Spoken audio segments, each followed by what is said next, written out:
1989년 11월 9일 세계 역사 속에서 누구도 예상하지 못했던 한 가지 사건이 일어나게 됩니다.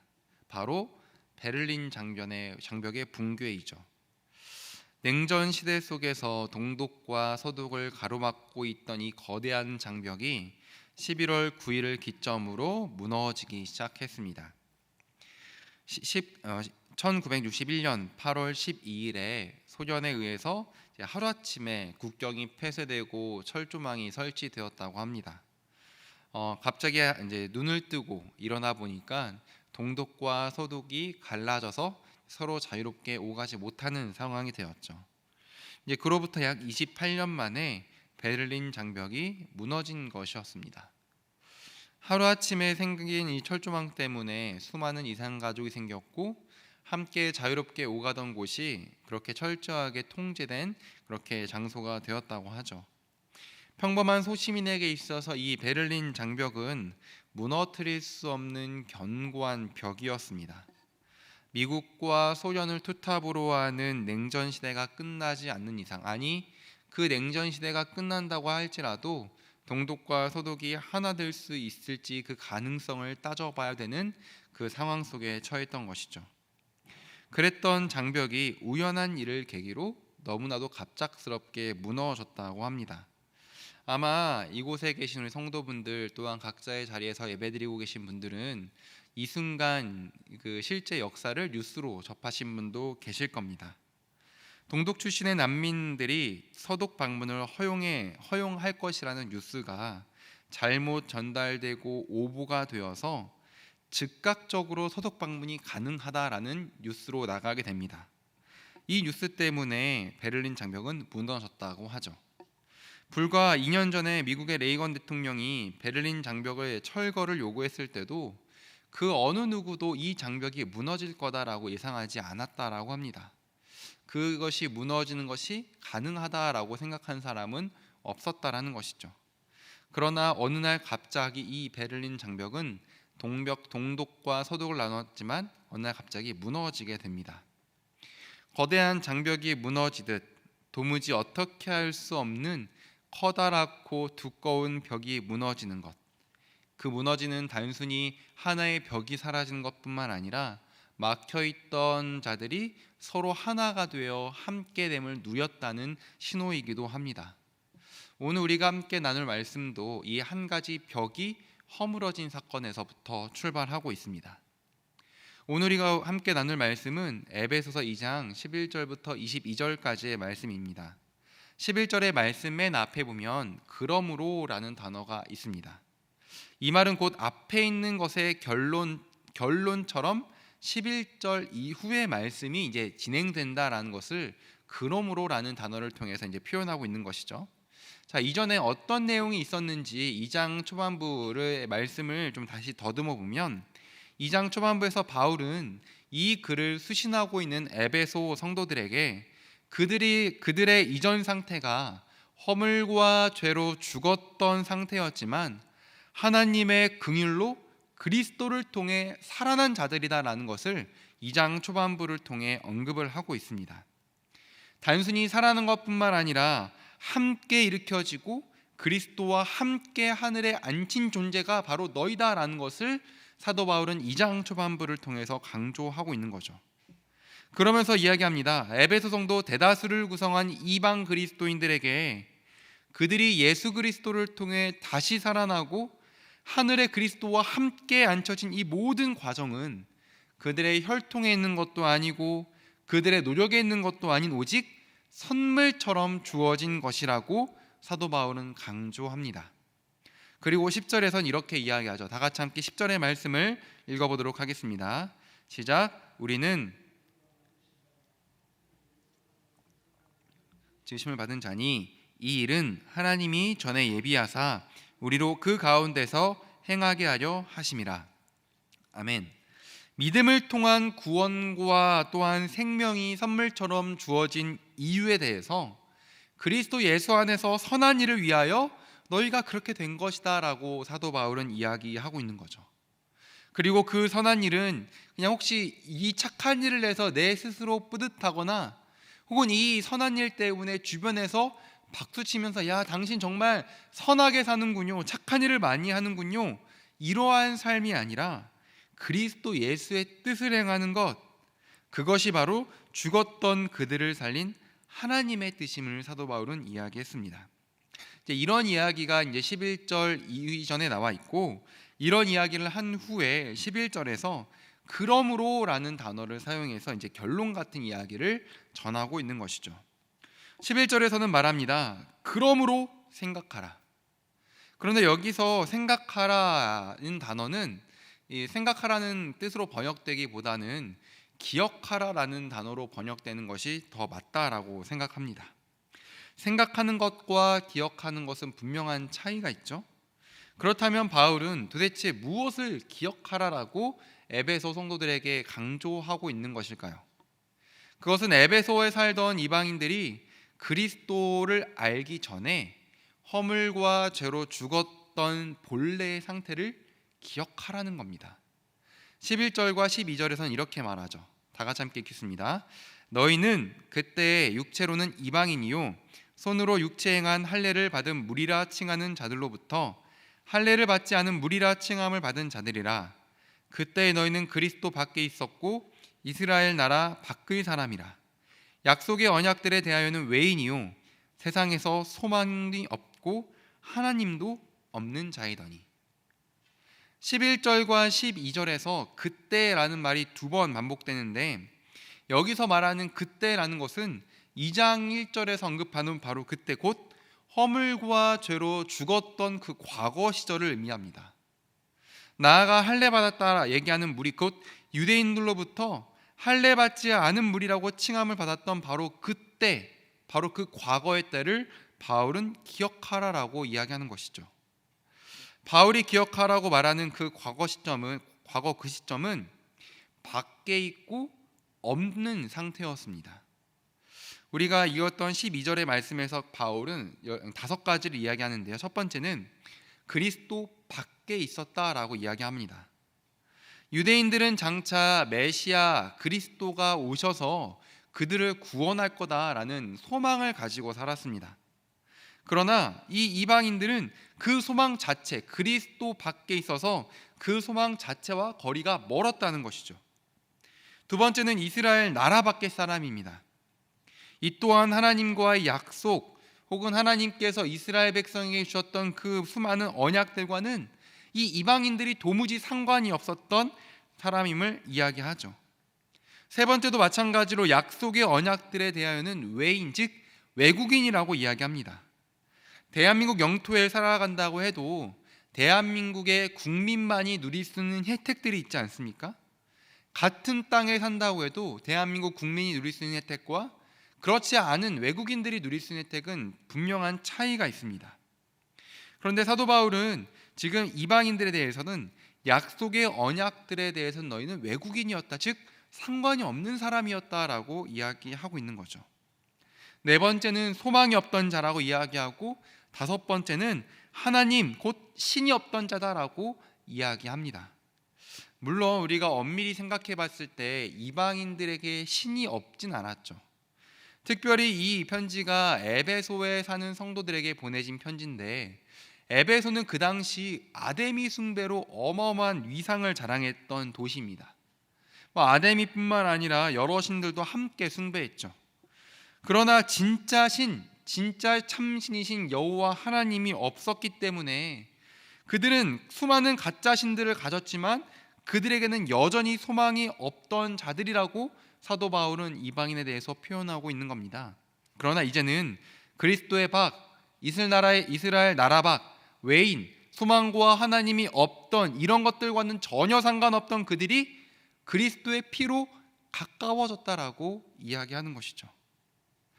이제 할례 받은 자처럼, 메시아의 소망을 가졌던 자들처럼, 하나님의 언약을 받았던 자들처럼 이제는 이방인들도 예수 그리스도 안에서 그의 피 덕분에 모든 것에서 가까워졌다라는 것을 사도 바울은 강조하고 있는 것입니다. 그리고 이 사실을 잊지 말라라고, 그러므로 기억하라라고 전하고 있는 것이죠. 사도 바울이 이것을 기억하라고 강조하는 이유가 따로 있습니다. 그것은 앞으로 이제 바울이 이야기하는 것이 그리스도가 없던 존재에서 그리스도 안에 있는 존재로 바뀌었다는 그 은혜와 간격이 없이는 도무지 이루어낼 수도 없고 시도조차 할 수 없는 일이기 때문이죠.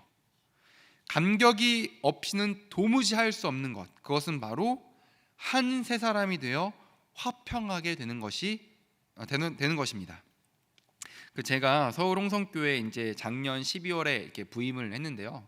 작년 12월 이제 6일에 주일 예배 때 첫 인사를 이제 성도들 앞에서 함께 드렸습니다. 이제 그때가 제가 결혼한 지 채 한 달이 안 되었을 때인데 벌써 9달, 오늘로 270일인데 딱 9달이 지났습니다. 확실히 결혼하니까 좋은 것 같습니다. 잘했다라고 생각하고 아내와 결혼했다는 거 참 잘했다라고 생각합니다. 9달의 시간 동안 함께 지내면서 지금 생각만 해도 너무나도 웃긴 사건들도 많았고, 맨 처음에는 부부가 된 게 너무 낯설어서 야 우리 부부야? 라고 서로 이렇게 물었던 일도 있습니다. 그런데 전혀 다른 삶을 살던 두 사람이 같이 살다가 보니까 서로 맞춰야 될 것들이 너무 많았습니다. 저의 라이프 스타일이 있었고 아내의 이제 라이프 스타일이 있었는데 그것이 하나의 집에 모여서 한 가정을 이루다 보니까 충돌되는 것들이 분명하게 있었죠. 티격태격을 넘어서서 때로는 다투는 일도 있었습니다. 그렇게 다투다 보면 야 진짜 서로 사랑해서 결혼했다고 하고 진짜 서로 결혼해서 한 사람이 되었다라고 하지만 야 이거를 지켜가는 게 진짜 너무 힘든 거구나라는 것을 이제 느끼곤 했습니다. 심지어 서로 싸우고 나면 하나님을 예배하거나 혹은 말씀을 생각하는 것도 굉장히 어려웠습니다. 반대로 아내와의 관계가 좋으면 찬양을 하거나 하나님을 생각하거나 혹은 말씀을 묵상하는 게 훨씬 더 수월하다고 느껴졌죠. 이제 그렇게 지내다 어느 날 문득 들었던 생각은 저와 아내의 거리에 따라서 하나님을 가까이 하는 게 조금 더 수월하고 하나님을 가까이 하는 게 좀 더 어렵다라는 것을 판가름하는 것이 아니라 그 반대로 내 자신이 하나님과의 관계가 온전히 유지가 되고 있으면, 내가 하나님 안에 그리스도 안에 있고 내가 그리스도와의 관계가 정말 밀접하고 가까운 상태라면 아내와 한 사람을 이룰 수 있다. 아내와 가까이 지내기 때문에 말씀 묵상이 쉬운 것이 아니라 말씀을 가까이 하고 하나님을 가까이 했기 때문에 아내와 가까워질 수 있다라는 생각이 들었던 것이죠. 나 자신과 주님과의 관계가 어그러지면 함께 한 몸을 이루며 사는 아내와의 관계가 함께 이루어질 수 없듯이 하나님과의 관계가 올바르게 서 있을 때 아내뿐만 아니라 다른 사람들과의 관계도 함께 한 세 사람이 되어서 화평과 평안을 누릴 수가 있는 것이죠. 사도 바울은 에베소 성도들이 허물과 죄로 죽었던 상태, 그리스도 밖에 있고 외인이었고 수방도 없고 하나님도 없던 존재에서 그리스도의 피로 이렇게 가까운 존재가 되었다라는 것을 기억해야지만 그 피의 능력으로 한 세 사람이 될 수 있다라고 이야기합니다. 같이 살고 한 세 사람이고 한 공동체에 있기 때문에 가까운 존재가 되는 것이 아니라, 그리고 그 관계가 원활한 것이 아니라 그리스도의 피로 내가 구원받았다, 내가 그리스도의 피로 가까워졌다라는 그 감격과 은혜가 있어야지만 다른 사람과 한 몸을 이룰 수 있고 다른 사람과의 관계가 원활하게 이루어질 수 있다라고 사도 바울은 이야기하는 것이죠. 한 세 사람이 되는 것, 이는 인간적인 힘으로는 불가능합니다. 서로 다른 두 사람이 한 세 사람이 되는 게 어떻게 가능합니까? 그리스도의 피와 그리스도의 능력이 아니면 이것이 어떻게 가능합니까? 가장 친밀하다는 부부 사이도 그러할진데 다른 관계들은 오죽하겠습니까? 소망 없던 자가 소망 있는 자로 변했다는 구원의 감격만이 한 세 사람이 되어서 화평과 평안을 누릴 수가 있는 것이죠. 혹시라도 아내 혹은 남편 아니면 자녀, 주변부의 지인들 혹은 교회 공동체 안에서 여러 가지 갈등 중에 계신 성도분들이 혹시 계십니까? 우리 모두 하나님과의 관계를 먼저 돌아보기를 소망합니다. 전에 멀리 있던 내가 그리스도 예수 안에서 그 피로 가까워졌음을 고백하고 있는지 그거부터 점검해 봅시다. 그 갈등 때문에 힘들어해서 더욱더 그 사람과 멀어지는 것이 아니라 내가 먼저 하나님과의 관계를 올바르게 정립하고 있는지, 내가 하나님과 가까이 하기 위해서 노력하고 있는지 그것을 먼저 점검하고 살펴보다 보면은 하나님께서 우리에게 허락하신 그 모든 관계가 평안해질 거라고 저는 믿습니다. 그리하여서 하나님과의 관계뿐만 아니라 이웃관계에서도 화평을 누리는 우리 모든 주의 성도 되기를 간절히 소망합니다. 자, 그런데 제가 조금 전에 부부 사이 혹은 주변 이웃들과 함께 한 세 사람이 되는 것은 참 이렇게 어려운 일이다라고 말씀드렸지만, 사도 바울이 언급하고 있는 이 두 그룹은 어려운 일 정도가 아니라 절대 불가능한 두 그룹입니다. 바울은 14절에서 이렇게 이야기하죠.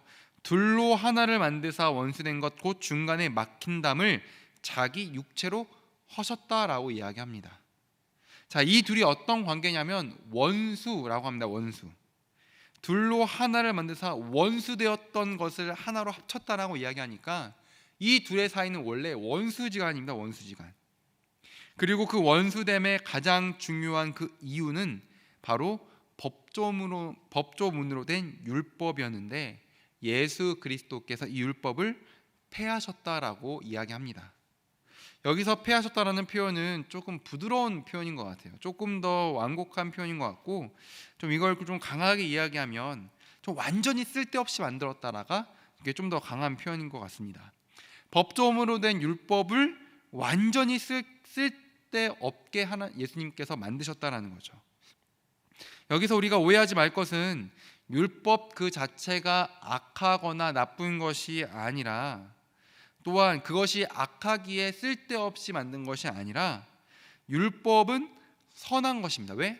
선하신 하나님께서 주신 것이기 때문이죠. 그러나 바울이 말하는 것은 할례 받은 자가 할례 받지 않은 자를 향해 막힌 담을 세웠던 바로 그 율법, 그것을 그리스도의 피가 깨끗하게 만들었다는 겁니다.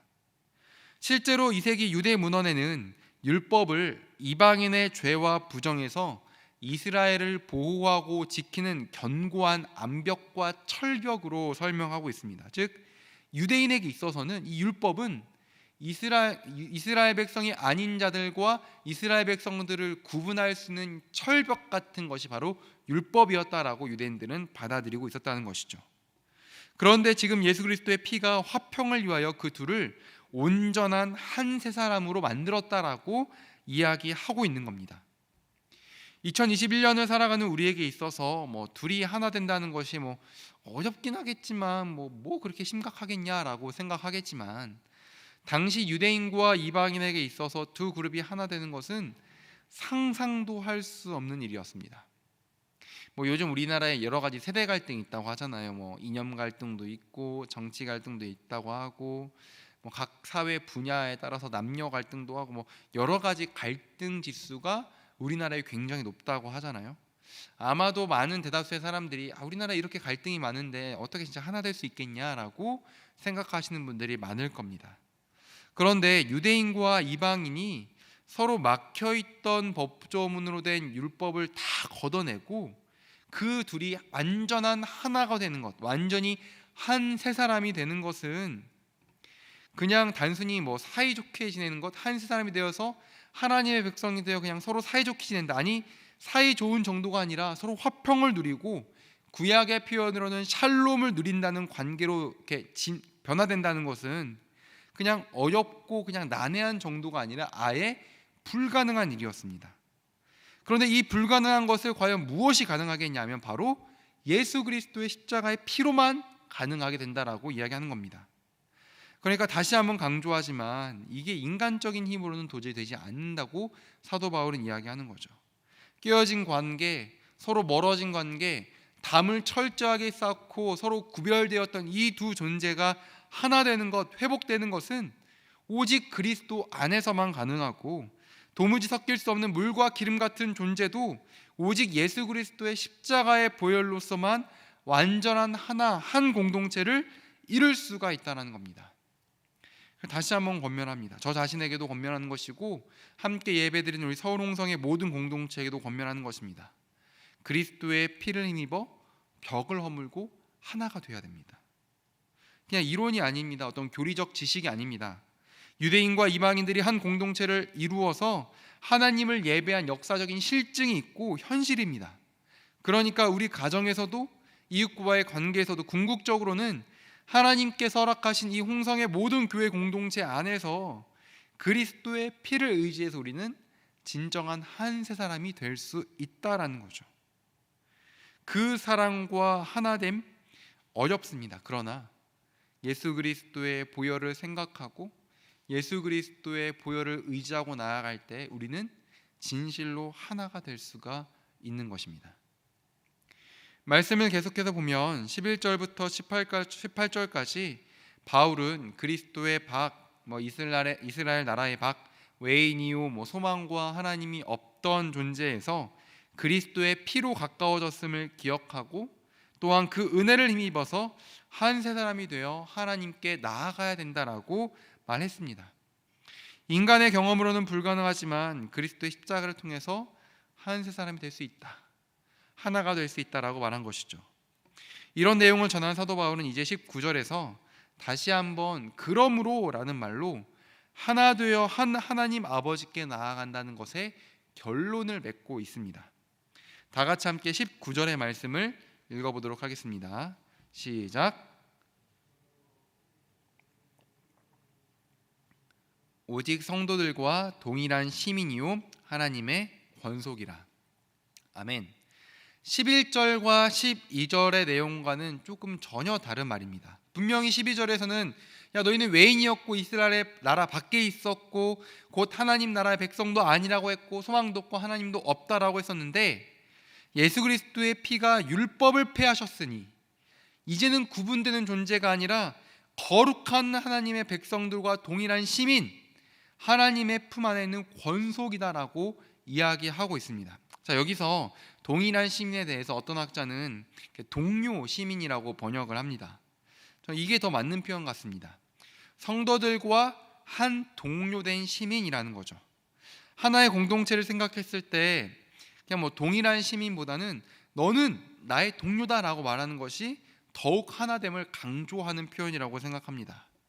자, 그리고 여기서 하나님의 권속이라는 말은 가족이라는 말이죠. 즉 그리스도로 하나 된 너희는 하나님 안에서 하나의 가족이 되었다라고 말하는 것이고, 하나의 가족이 되었다라는 것은 분명한 변화입니다. 제가 이제 결혼하고 가정을 꾸리고 같이 살다 보니까 변합니다. 그냥 한 명과 한 명이 만나서 하나의 가정을 이루어서 이제 가족이 되었는데 그 이전의 삶과는 전혀 다른 변화입니다. 이렇게 하나의 결혼을 통해서 하나의 가정을 이뤄도 이렇게 큰 변화가 있을진데 교회 공동체로 그리스도를 통해서 우리가 하나 되었다라고 하고 하나님의 한 가족이 되었다라고 이야기하면 우리의 삶이 하나부터 열까지 안 변하는 게 있겠습니까? 분명히 하나님의 권속이 되고 하나님의 가족이 되었다라는 사실은 우리 삶 가운데서 커다란 변화가 있어야지만 정상적이라는 삶이죠. 만약에 제가 결혼을 했는데도 이전에 총각 때처럼 살면은 그게 온전한 결혼 생활이겠습니까? 반대로 아내가 결혼했는데 이전에 처녀 때처럼 그냥 마음껏 살아간다면, 상관없이 살아간다면 그것이 온전한 가족의 모습이겠습니까? 하나님의 한 가족, 하나님의 권속이 되었다라는 것은 분명히 우리 삶 가운데 큰 변화가 있어야지 마땅한 것이라는 것이죠. 자, 그런데 여기서부터 이제 20절에서부터 사도 바울은 이렇게 하나의 가족이 되어 이루어가는, 이렇게 서로 만들어져가는 모습을 성전이 지어져 간다라는 것을 이제 표현하고 있는데요. 건물에 관한 얘기가 나와서 그런데 모든 건물에는 건축주의 이렇게 생각과 의도가 담겨져 있기 마련이죠. 제가 학부 때 지금은 은퇴하셔서 이제 명예교수로 계시는 신구원 교수님이라는 철학 교수님께서 이제 수업을 가르치셨습니다. 근현대 철학 시간이었는데 이제 포스트 모더니즘이라는 어떤 철학에 대해서, 이제 시대의 사상에 대해서 배우는 시간이었습니다.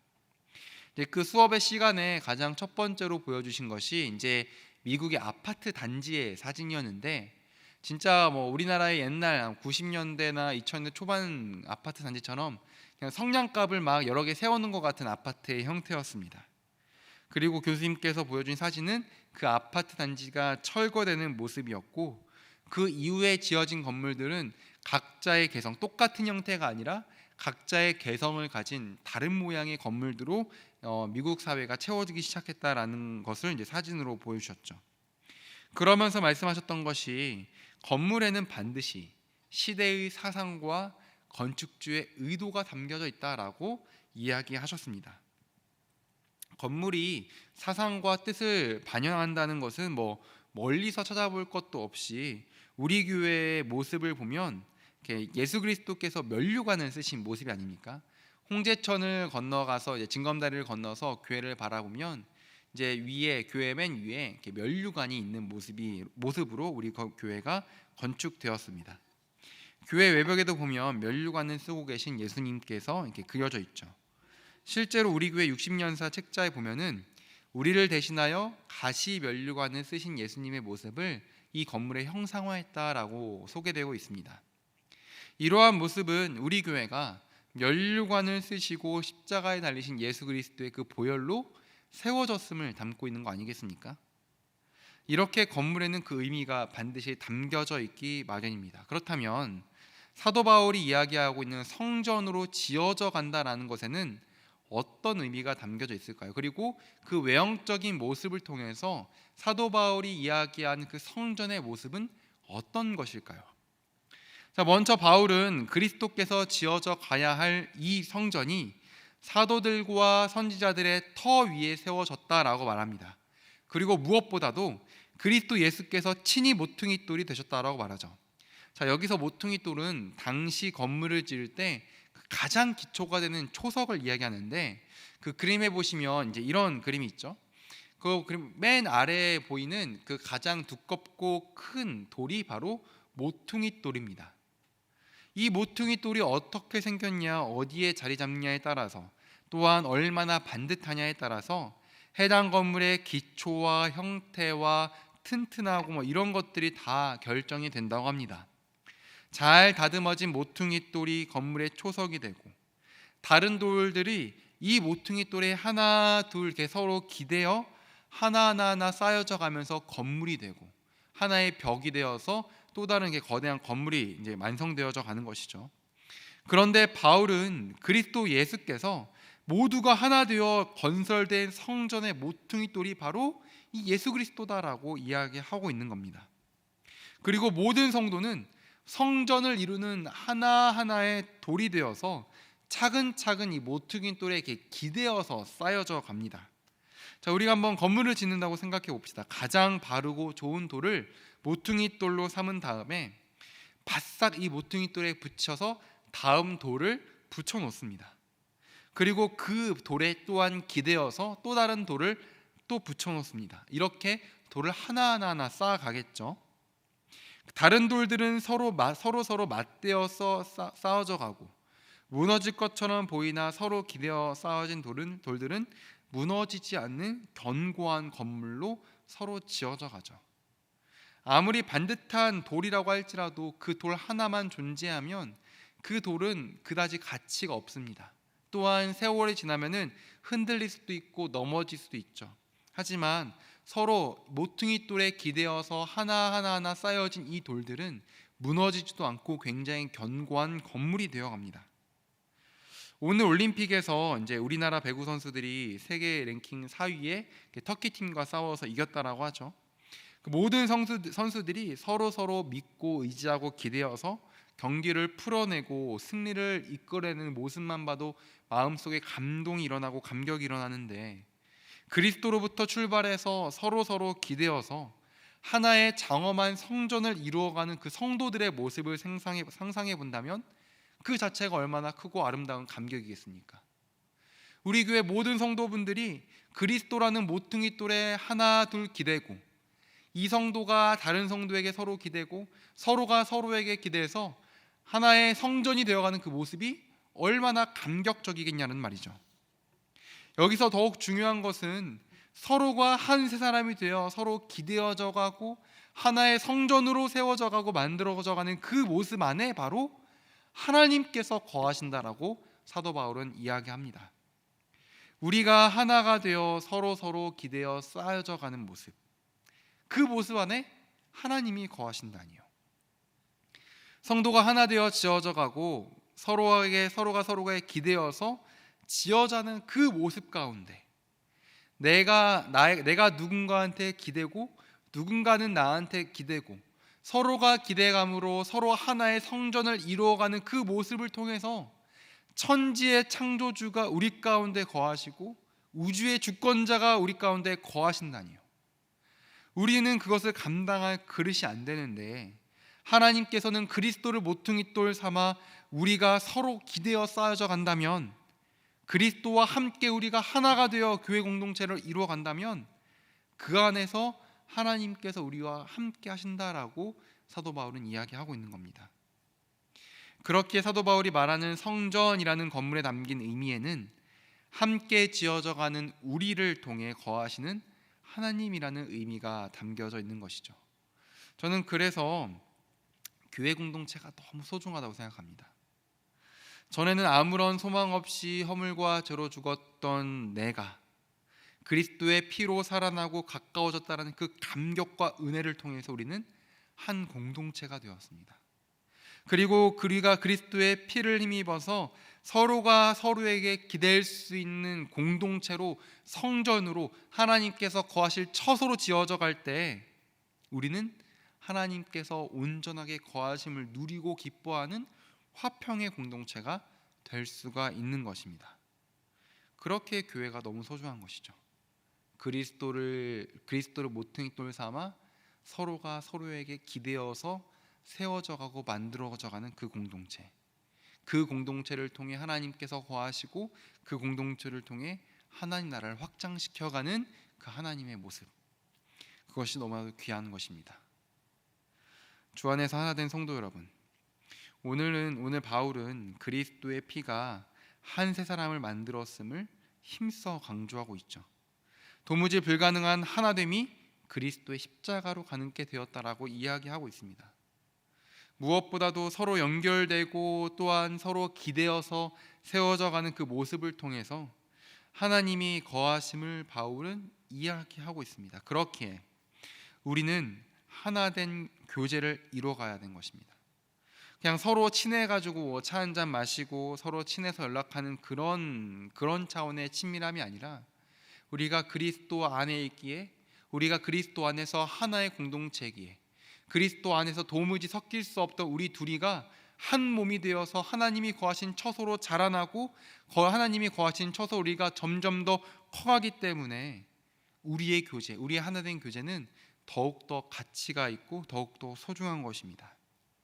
지금 이제 사랑방 교회가 이제 방학을 맞이하고 있죠. 사랑방 모임과 사랑방 교회가 이제 사랑방 모임이 이제 방학을 맞이했다라고 해서 우리의 하나됨도 방학을 맞이해서는 안 됩니다. 우리의 하나됨을 통해 그리스도가 더욱더 거하게 되고, 우리는 사랑할 수 없고 우리가 하나 될 수 없지만 그리스도의 피를 의지하여서 하나 되려고 부단히 노력하고 나아갈 때 사랑방 모임은 방학이 아닌 늘 함께 365일 더욱더 풍성한 교제가 함께 할 수 있을 거라고 생각합니다. 오늘 사도 바울의 이야기를 기억하면서 하나됨을 힘써 지키고 또한 하나됨을 위하여서 그리스도의 피를 힘입어서 서로가 서로에게 연락을 하고 서로가 서로에게 기대어서 정말 하나님께서 거하시는, 그렇게 하나님께서 거하시는 처소가 되기 위해서 함께 지어져가는 서울홍성의 모든 공동체 되길 주님의 이름으로 소망합니다. 하나님 아버지, 은혜를 감사합니다. 주님의 은혜와 사랑 가운데 우리가 그리스도의 피로 구원받았습니다. 하나님, 우리는 서로 하나 될 수 없는 존재였지만 그리스도의 피가, 그리스도의 십자가, 그리스도의 보혈이 우리를 하나 되게 만드셨습니다. 하나님 아버지, 우리가 이것을 힘써 지킬 수 있도록 도와주시고, 비록 우리는 하나 될 수 없지만 그리스도를 생각하고 그리스도를 의지하여서 하나됨을 추구하고 나아갈 수 있도록 주여 인도하여 주옵소서. 또한 모든 교회 성도분들이 서로 기대어서 주님의 거하실 처소가 될 수 있도록 인도하여 주시고, 그 처소됨을 통하여서 하나님께서 거하시는 우리 홍성의 모든 공동체가 될 수 있도록 주여 인도하여 주시옵소서. 우리를 구원하신 예수 그리스도의 이름으로 기도드립니다. 아멘.